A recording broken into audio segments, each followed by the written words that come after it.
එදිනෙදා කතාවට පුංචි පාඩමක්. අපි කොහොමද කෙනෙක්ගෙන් දෙයක් කරමුද කියලා ඉංග්‍රීසියෙන් අහන්නේ.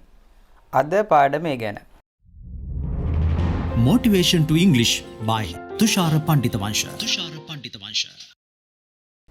කාගෙන් හරි දෙයක් කරමුද කියලා අහන්න අපි ඉංග්‍රීසියෙන් භාවිත කරන යෙදුම තමයි shall we. right. අපි යමුද? shall we go. අපි නටමුද? shall we dance. අපි සින්දුවක් කියමුද? shall we sing a song. අපි මොනවා හරි කමුද? shall we eat something.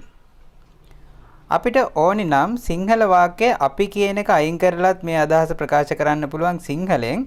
ඒත් ඉංග්‍රීසි වාක්‍යයේ we කියන එක තියෙන්න ඕනි. මොකද ඒ යෝජනාව කරන්නේ දෙන්නෙක් හෝ ඊට වඩා පිරිසක් ඉන්න තැනක නිසා. ඒ කියපු දේ දැන් බලමු.